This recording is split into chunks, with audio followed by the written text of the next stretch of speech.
Welcome to Warcradle Studios. I'm Lee and with me is Stuart. Hello. And we're here to answer your questions for our latest Q&A.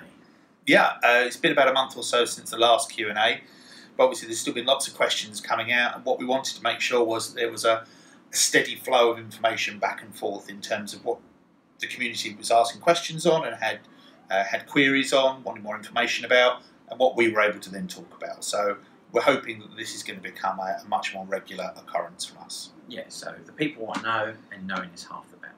It is. Having said that, we'll crack straight on with the first load of questions, which is for Wild West Exodus.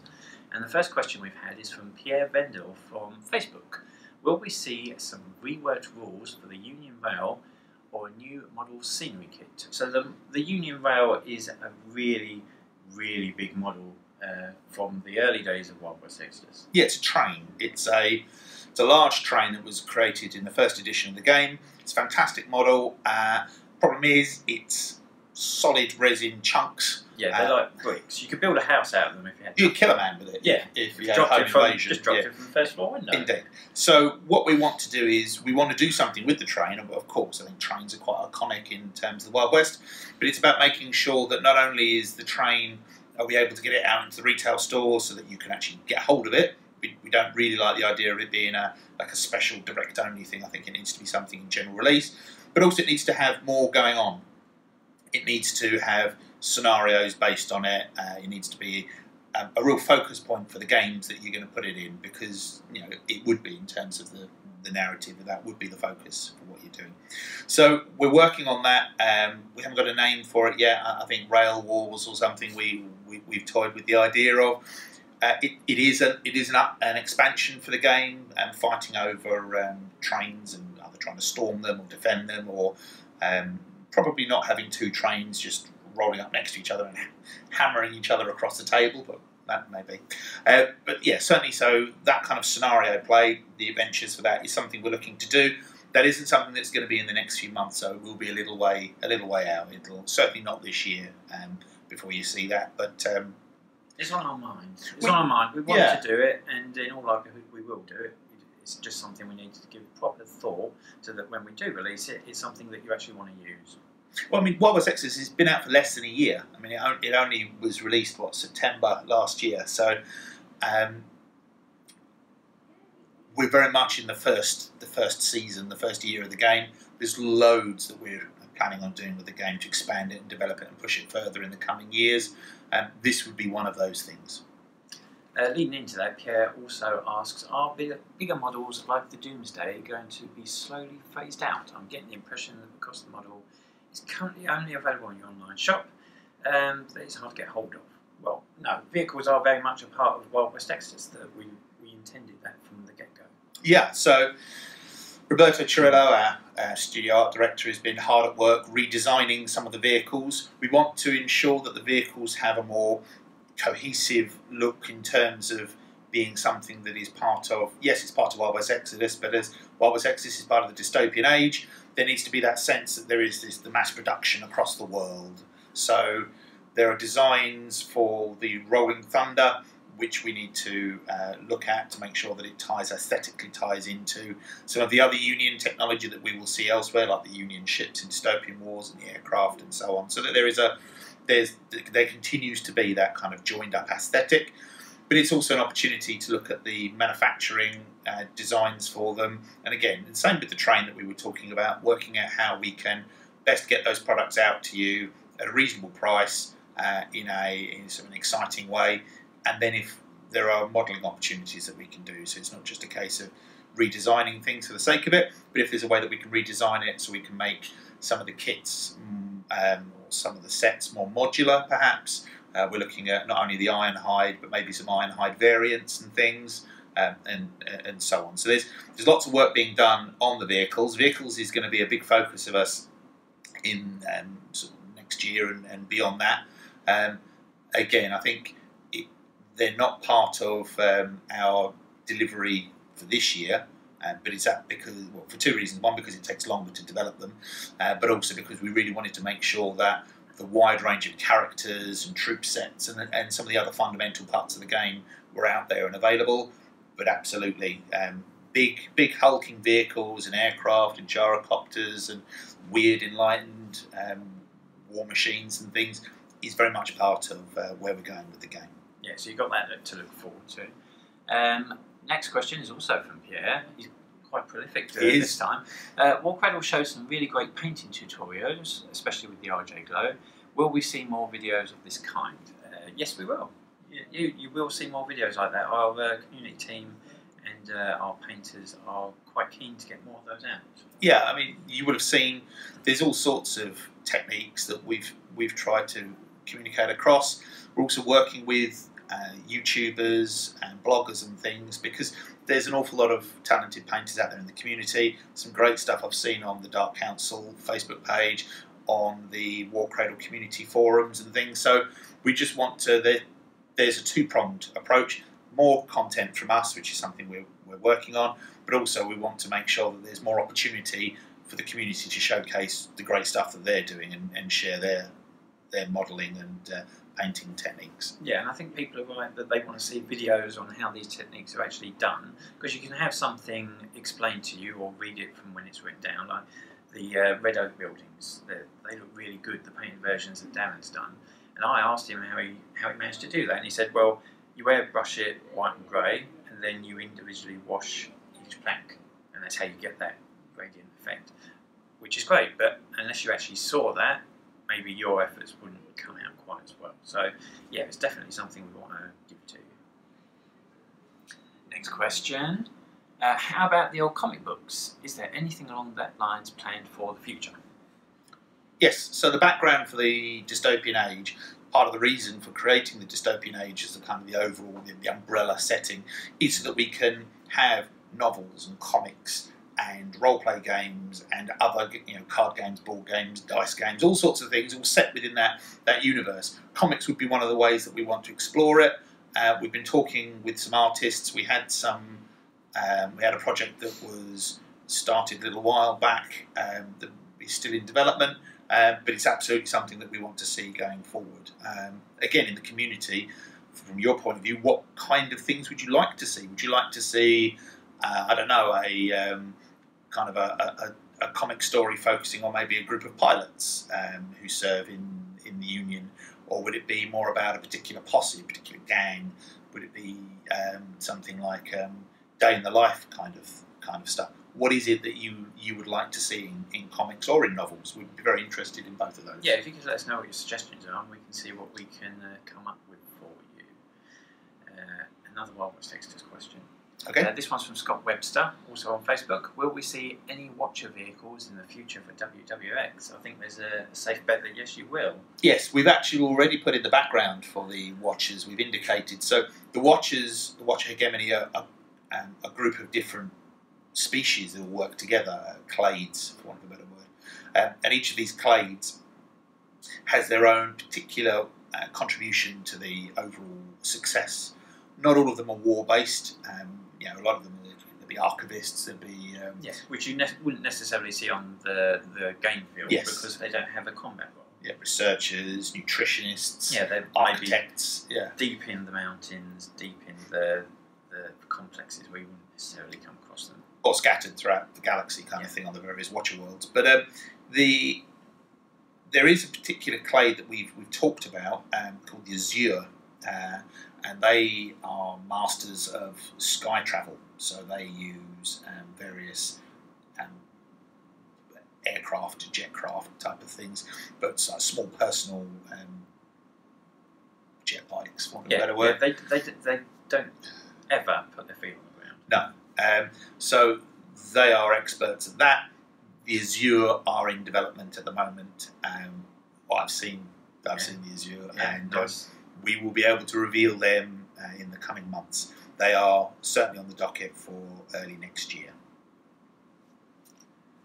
Next question is from Parker Goblin from Facebook. The integration of what is now the Dystopian Age has been awesome. What were the toughest challenges in combining IPs? Oh, good question. So, one of the challenges is, so it's not like, when you're creating a game, if it's something completely from scratch in terms of the game hasn't existed in any form before. In some ways that's easier because there are no preconceived expectations, there's no existing community that is kind of crying out for information and wanting to make sure that their personal armies or their personal stake in whatever the game is being maintained and developed. So because of where we went with Wild West Exodus, and now we've brought Dystopian Wars and other parts into this dystopian age, in part it's been making sure, and obviously our main focus has been making sure that the world is as exciting and interesting and cohesive and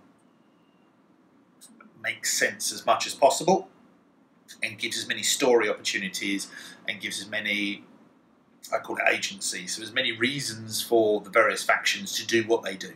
Yeah, there'd be nothing worse than just having half of all the factions in one giant all-friendly alliance, and then all the rest of the factions being little spotty things. The goodies and the baddies. Yeah, but the baddies don't have anything in common with each other, and they fight each other. But the goodies very rarely fight each other in this massive.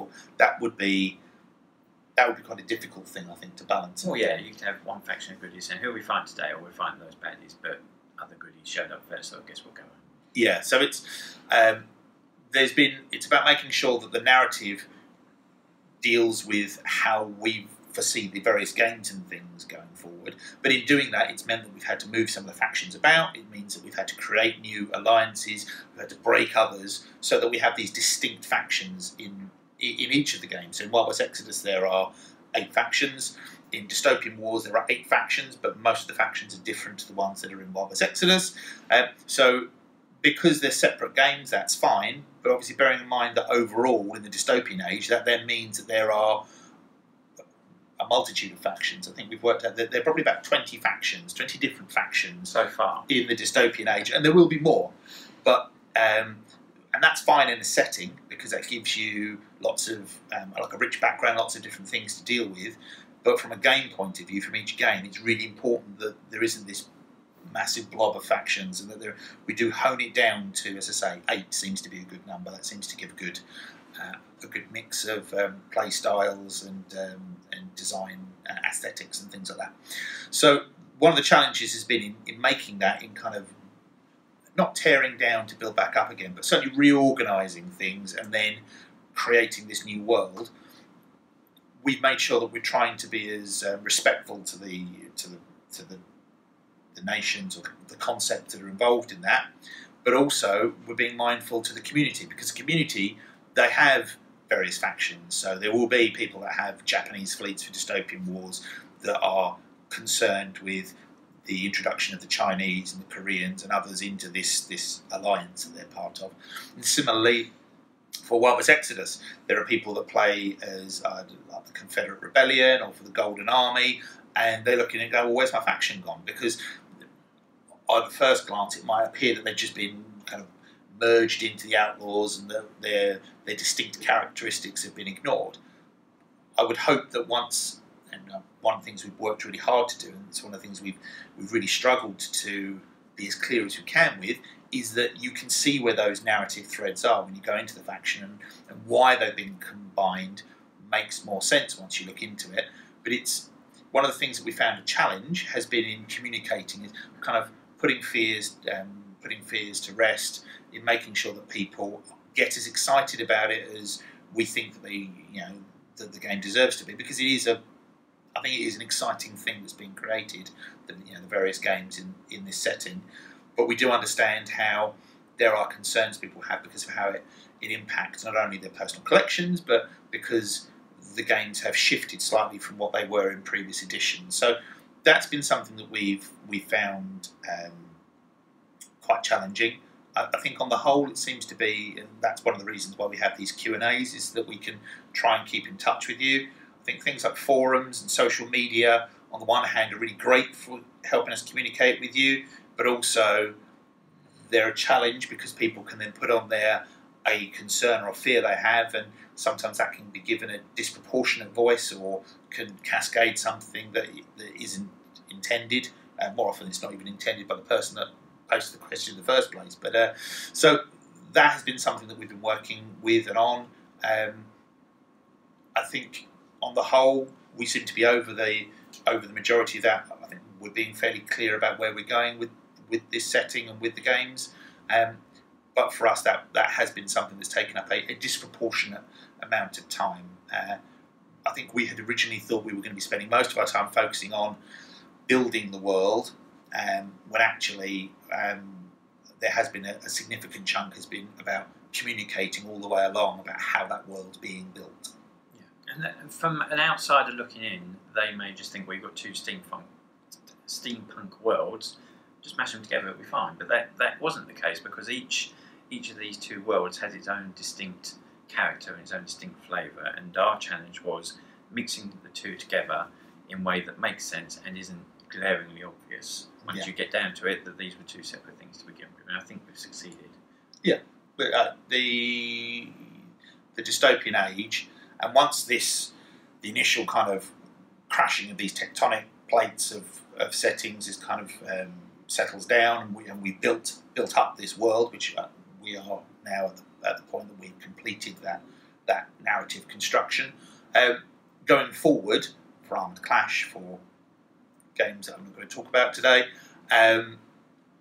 that's all in place then, and we can really focus on just how exciting all these opportunities are. This kind of very fertile ground that's now been created for where we're going to take the games in the coming years. Our next question is from Kevin Jenkins. I was lucky enough to see all of the new posses that you showed at UK Games Expo. Is there any chance of us seeing something that has not been seen anywhere else? I think Kevin knows us too well. Not seen anywhere else. We showed off an awful lot at the UK Games Expo. When we go to shows, we do like to... So there's two things. We like to show off what we can, and we're always going to bring new things to the show. So whenever Warcradle is at UK Games Expo, or I think our next one's going to be Gen Con, and we've got some fantastic stuff at Gen Con, we're always going to show off new things.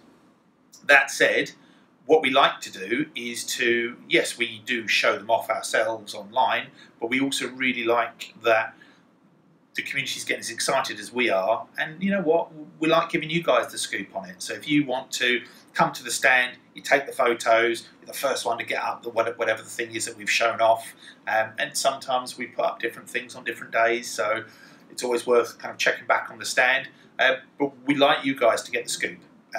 Well, yeah, why not? Get your 15 minutes of fame and glory.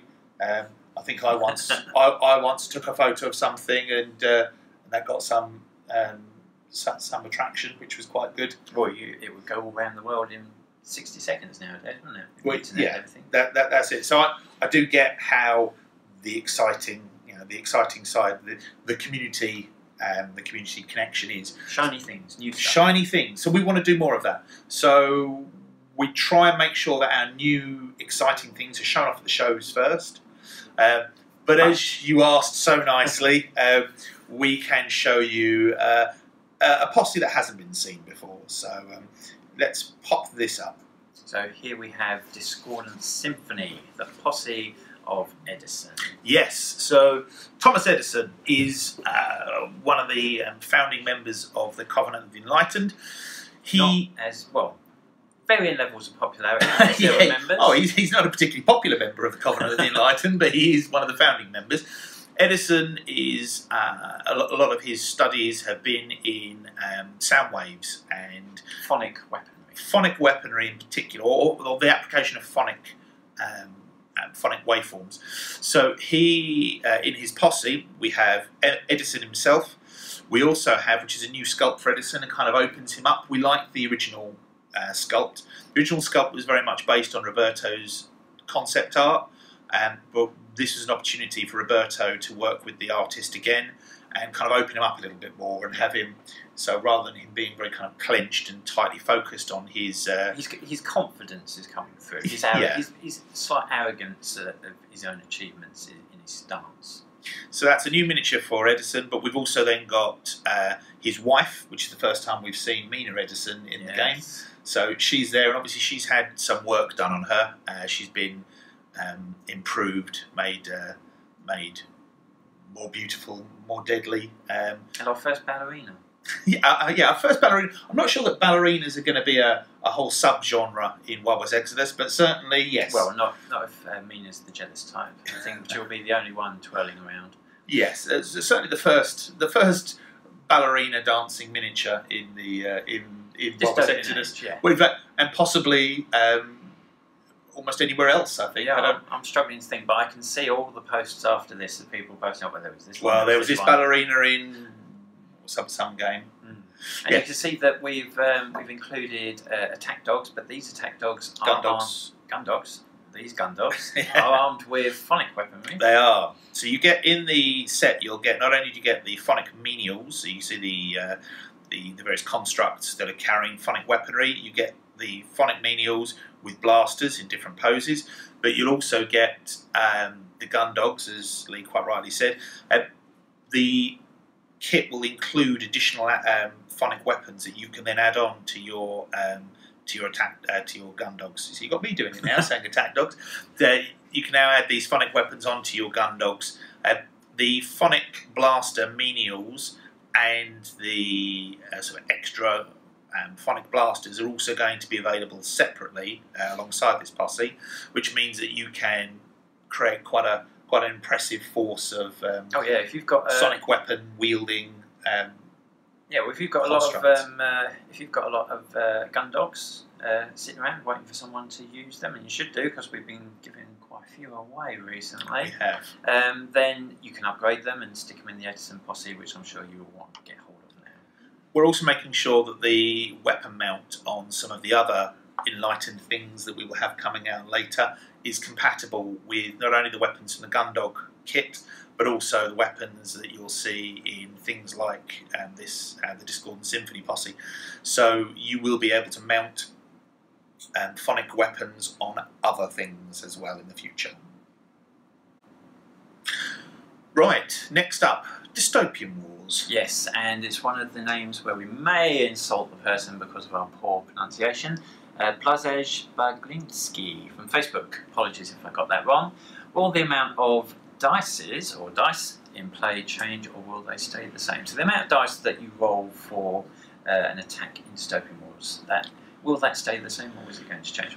I think from the games that we've played, I'd say it's fairly similar. Yeah, I mean, I don't think we're in a position to say, if you give us an example, that we can tell exactly how many dice are going to be rolled, but the quantity of dice is largely the same. One of the things you need to bear in mind with games is that the dice, like anything else, contribute to the feel of how the game is. So we were very clear that we wanted to make sure there were six-sided dice in Dystopian Wars 3rd edition. We didn't want to move towards either a Wild West Exodus style mechanic where you were only rolling a single die, because I don't think that gives you the same feel for how firepower in Dystopian Wars works. You want to feel those guns as the shots scream across the board. Yeah, so piles of dice is good, but we don't want to go too far. We don't want to be like buckets, like 40, 50 dice you're rolling, because I think that's just essentially an exercise in counting. Although it gives us the opportunity to sell our official Warcradle dice rolling buckets. Special Warcradle dice rolling buckets. Yeah, you heard it here first. Yeah, so the quantity of dice is about the same as in 2nd edition, maybe barring 1 or 2 die one way or the other, depending on what weapon you're using. Pierre Vendor's back from Facebook. Will there be some kind of Fleet Action 3.0, or will the core rules of Dystopian Wars be streamlined so that there's no necessity for a separate rules kit? I love it when people ask questions that you can answer with a yes or a no, and actually it doesn't answer the question at all. So it's a 50-50 chance which way this is going to go. So will there be a kind of Fleet Action 3.0, or will the rules be streamlined so that there's no necessity for a separate rules kit? No. Very concise. No. So, so there won't be we're not going to do a Fleet Action 3.0, 3rd edition Fleet Action. That's not something we're looking to do. The core rules, so the rules of Dystopian Wars, are designed to allow you to play fairly quickly with a reasonable sized fleet. Scalable. Yeah, it is scalable. I mean, Dystopian Wars it should be no different to Wild West Exodus or any of the other games that we make in that regard, where you should be able to play a relatively reasonable sized force, and by that I mean maybe a large, so a battleship of some kind and some supporting units, and play that in maybe a lunch break, if that's such a thing in terms of when people play their games. But it's about an hour or so for a game. But then also, if you wanted to play like a 2-hour game, 2.5-hour game, 3-hour game, the game will scale very nicely to allow you to do that. I think probably the most common size of game to play will mean that it takes around about 2.5 hours to play. Which is an improvement on previous editions. So I remember trying to play a game in an evening and not finishing.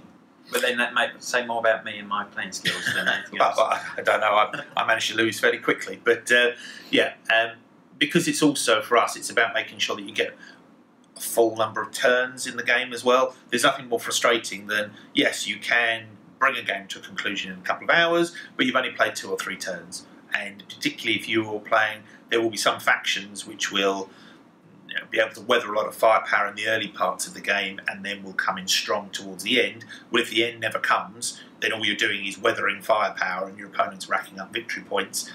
You're going to find that you're going to get less of a satisfactory experience from a game than other factions. So we want to make sure that the fullness of a game can be done in that time period. So the game engine has been streamlined, refined quite a bit.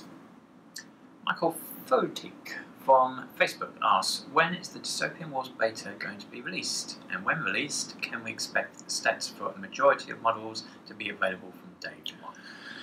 So we're still working on the alpha. We really just want to make sure that the alpha test is as good as it can be before it then moves over into the beta test for the community. We are very nearly at that point though.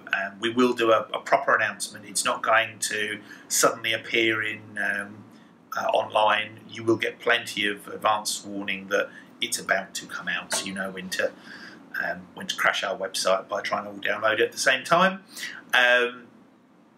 At that same point, we're going to have a downloadable PDF for each faction, which will list all of the ships that were in the previous editions of the game and how you can use those ships in the 3rd edition. I mean, fundamentally, we want you to be playing as many games as you like, and it's not going to be easy to help test the beta rules if no one has any models or any ships that they can actually use to play the rules. So yes, we will be providing those rules for you to use your existing fleets. Exactly right. Yeah, that's exactly it. And after all, we want to make sure that effectively we leave no model behind. So some of us have fully painted fleets, and we want to use those when it comes to testing.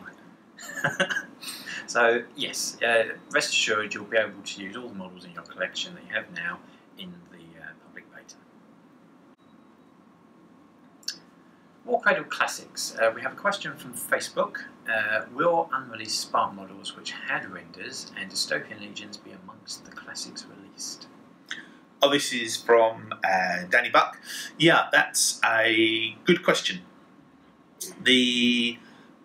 When we did the Warcradle Classics range, and we're going through the process of looking over the moulds and testing them to see how viable they are going forward, and then whatever is produced from those tests to make that available for purchase, and we should be getting the first of those models in the next few weeks, which we're quite excited about.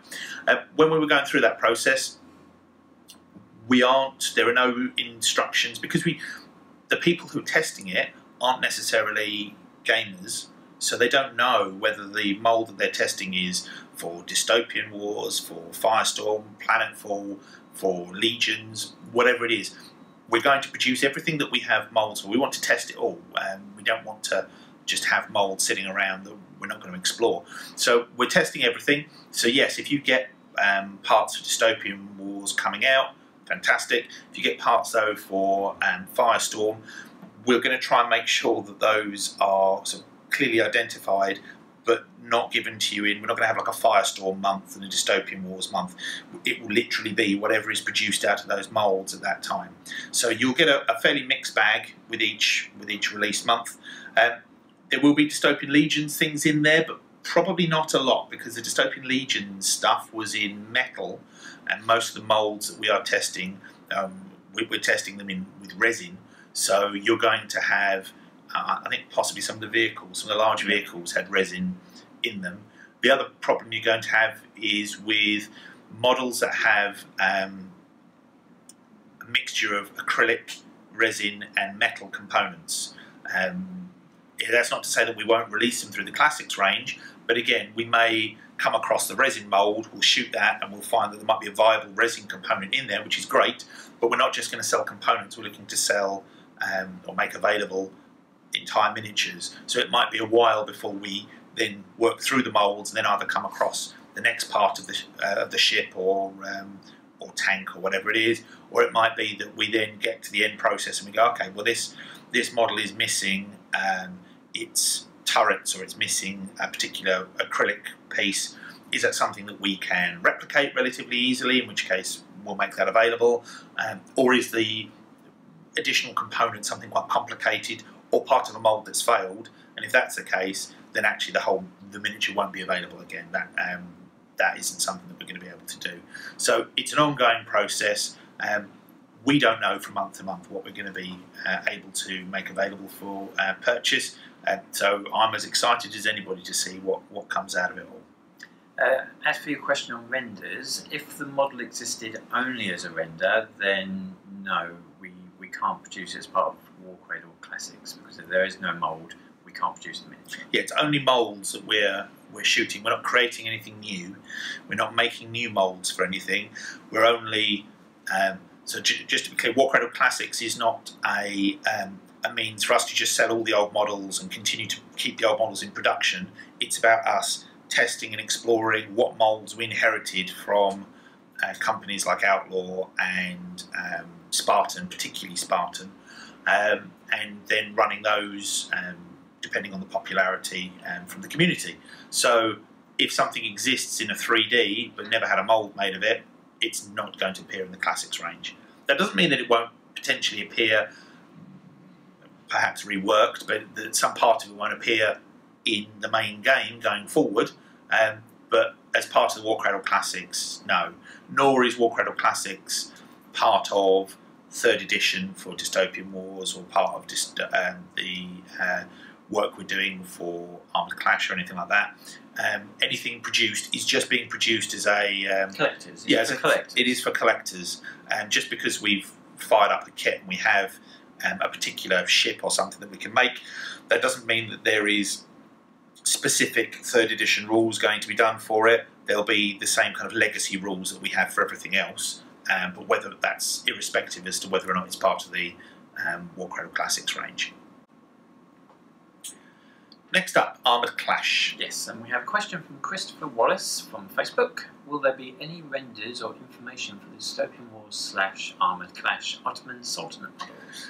Yeah, so when I was talking earlier about the creation of the dystopian age and these factions, one of the things that I'm particularly interested in is the Ottoman Sultanate. So the Ottomans have been something that was talked about in Dystopian Wars and had some miniatures released for it, but it was very much a kind of a minor part of the setting. Well, in Dystopian Wars 3rd edition, the Ottoman Sultanate is a major force to be reckoned with. They're one of the main 8 factions. They are one of the main 8 factions. So they not only does that give us really interesting kind of design space to work in, but there are also other elements, particularly from Wild West Exodus and from other parts of the dystopian age, that will have a surprising connection to the Ottoman Sultanate, but that will be revealed later. But for now, certainly in terms of the design of things, I think we can reveal a little something. So we've already shown off a number of ships, a number of aircraft. So 6 aircraft for Armoured Clash have been revealed. I think it's only right that we now show you the one for the Ottoman Sultanate, which will be the first aircraft we release for the Ottoman Sultanate, which is the Sabia. There it is. Now, our previous aircraft that we've shown, they were all taken from Tiny Flyer tokens for the faction. Same as this one. So you can see the large engines on the wings are very much lifted directly from the Ottoman Tiny Flyer token, and we've then added on some of the design features that... Yeah, we've given it to Roberto and we've said, let's have some more detail on that, please. And here it is, the sketch itself. Yeah, so he's reimagined some parts of it, and he's made sure that there are some of the kind of design callbacks which you will see in the Ottoman fleets when they're revealed, and potentially in any other Ottoman themed things that might come out for other games at other scales later on. So yeah, you have... particularly around the nose and in the rear part of the fuselage, you've got particular shapes that tie into the Ottoman Sultanate in quite a very distinctive way. Russell Simister from Facebook asks, with the release of images of concept art for the fighters in Armoured Clash, which we were just talking about, will there be other aircraft based off Dystopian Wars tiny flyers for torpedo bombers, dive bombers, and such for the major nation blocks? Yes, so the fighters that we've shown you so far are the first fighters that we're doing for each of the factions for Armoured Clash. There will be more aircraft for each of those, and we will be inspired by other concepts that are from Dystopian Wars, but also we'll be extrapolating from the design space for each of the nations, or each of the factions, and seeing where that takes us. That isn't always true, though. So some of the designs in Dystopian Wars, they either don't translate very well to Armoured Clash / the 35mm kind of scale, or else their design doesn't tie into where that faction now sits. A good example of that is a Covenant of the Enlightened. So the Covenant, the tiny flyer tokens that we had in 2nd edition for the Covenant were just light bulbs. Flying light bulbs. Well, you're a Covenant player, yeah. Yeah, flying light bulbs. So all of the different types of flyers that the Covenant used the same tiny flyer token. Yeah. And pretty much you had to paint them a different colour if you wanted to work out what they were on the tabletop. And it looked like a little bit like a light bulb with wings of some kind, some kind of drone type thing. So we thought, and certainly... well, my Enlightened Carrier looks like a Christmas tree because of all the different coloured bulbs hanging off the side of it. Yeah, we thought that maybe there was a different way we could go with that. Maybe a visually more interesting way that we could do that. So we've developed the Scythe, which is the last of the 8 faction aircraft to be revealed. So we bring the Scythe up.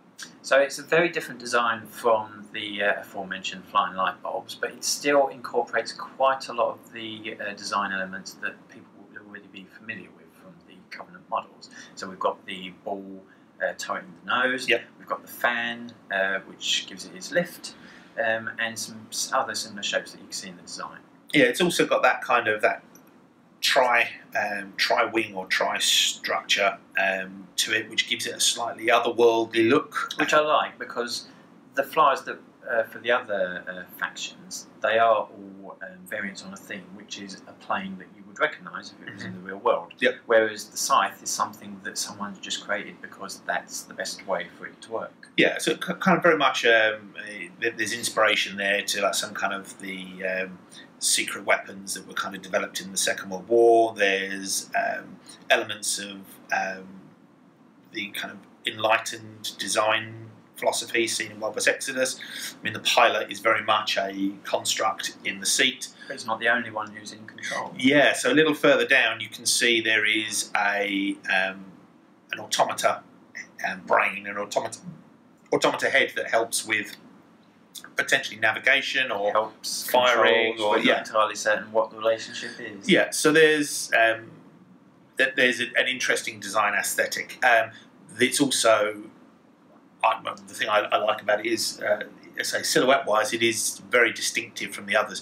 And actually, if we bring up the 8 aircraft now that we've revealed for Armoured Clash, and this is to scale. Yeah, these all to scale with each other, and you can see actually how they all fit. And even though most of them have a more conventional design, they are distinctive enough, particularly at the 10mm scale of Armoured Clash. Those aircraft are going to be quite distinctive on the tabletop. Firestorm Armada questions. First from Michael Adam Rem from Facebook. For Firestorm Armada, you briefly mentioned that in the new rule set, all existing ships will have counts as equivalents. broadly speaking, will this be more like 2.0, whereby the old models share profiles with the new and split the ship classes with an adjustment to weapons and equipment? Yeah. So when we do 3rd edition for Firestorm, it will have, like Dystopian Wars, it will have a sheet for each faction, and it will list all of the ships, all the 1st and 2nd edition ships for the factions, and will give you a set of criteria or counts as or proxy or what have you, so that you can use those ships in your games. I mean, this will be perfect for the beta test for Firestorm, but also going forward, once the game is released, that will allow you to use as many of the ships in your existing collection alongside all the new ships that come out for Firestorm without any real issues at all. So that is the direction we're looking to go with for Firestorm. In terms of the way that ship classes work, that is something we're looking at. There are some limitations in naval warfare, which means that destroyers, cruisers, corvettes, etc. Fall into very specific categories and sizes. In Firestorm, that's not necessarily the case, so that's something we're looking at. I mean, ultimately, it doesn't matter how alien the aliens are in Firestorm, it's still being played by human beings. So there are certain there's a lot of cliches when it comes to space battles, even though there's no such thing as space battles at this point in time. There are a lot of cliches that have been laid down by movies, by television, by books. And one of the things that we're looking at is seeing if we need to break any of those cliches, so there's a different direction. Well, I do like to subvert a cliche now and again, but also I think that there's that balance of expectations as well. So if so you look at things like you take Star Trek and Star Wars. So Star Trek doesn't have lots of fighters and things because that isn't really a style of warfare, as it were, that fits into that. I think, though, on the whole, when we're looking at the kind of the battles and the style of game for Firestorm, it probably will be more in the line of things like Babylon 5, Star Wars, and Battlestar Galactica, and things like that, where fighter craft of some description are a part of that. So again, it's matching that expectation. There have been fighters and things in previous editions. We'll make sure that that expectation is met, and that there will be fighters and carriers and similar things in 3rd edition. However, how they operate and how fighters are used, we might be playing around with that a little bit and having a bit more, a bit more of a rethink as to how that plays out. But again, it's early days for the development of Firestorm, so you will have to wait and see on that. Well, Michael doesn't want to wait too long because he's asked if we can show him some Relthosa concepts. So he wants some Relthosa concepts. Well, he does then say, barring that, please have a picture of a spider in tribute to the Queens. Well, that seems a lot easier. Oh, that's easy. So actually, now Michael's cunningly given us a get out of jail on that one. We will, at great expense, we will get Roberto Cirillo, our studio art director, to put all of his creative energies of about 10 seconds into creating a tribute to the Spider Queens of the Relthosa. There we go. That's a professional piece. Wow, look at that. I mean, literally that took him seconds. Yes, but that's why he gets paid the big bucks. Absolutely. Yeah, no, it's the detail on that. I'm not sure that's ready for plastic rendering yet. But no, it needs a bit of refinement. Yeah, so, need to watch for those undercuts, but yes. Yeah, we'll see. Philip Joe Shearer Jr. Asks on Facebook, are there any plans to eventually produce the 2 new Firestorm Armada factions that were shown by Spartan previously? Well, I think he's talking about the Saurian Dominion and the expanded range for the infected pathogen. Okay, so we're still developing the factions for Firestorm. One of the key things is that while we want to make sure that we have these clearly distinctive factions, we aren't necessarily hugely keen on just kind of trotting out the same the same ideas that perhaps were in previous versions. So we are looking at the factions in a lot of detail, trying to make them as interesting and rich as possible. As part of that, we will look at some of the things that obviously Spartan had on the docket but didn't come to fruition. We will look at those. So you may well see some of the concepts and some of the ideas incorporated in kind of hopefully a respectful way into Firestorm going forwards. But it's also just as likely that some of those ideas won't see the light of day and will remain part of the second edition. We just have to wait and see as things develop. Sean Bayan Schoenmacher from Facebook has a host of questions. Right. The first of which is, what's next after the rules are back in print? Background books, scenario books, or something else? The plans for Firestorm Armada will be very similar to what we do with our other games, which is we get the main game out. We want to make sure that the main game is as good as it can possibly be, those core rules, and make sure that the 8 factions for the game are as well supported as they can be. Then we will build on that with more world building material. Yeah, so scenarios, campaigns, expansions, and all of those things that will come down the line. But really, our focus is very much on getting that first year of Firestorm Armada done, which will be focusing on the core of the game. Yeah, and from there we will build on top of it. So let's get a strong foundation down, and then we can explore where the world goes from there. His next question is, will all the old miniatures be back as well, or will there be some culling of the herd? Well, the old miniatures the old miniatures that existed from Spartan will be part of Warcradle Classics, yes, where we have the moulds and all of the parts viable. So you may well see quite a few of those come out. And then there'll be new miniatures coming out for 3rd edition. So kind of both. So yes, the old miniatures will be coming back through Warcradle Classics, and then there will be new miniatures coming out for Firestorm Armada with 3rd edition. So lots to get excited about. His final question is, how much alteration can we expect in the background? Not specifics, just roughly how much stays and how much goes.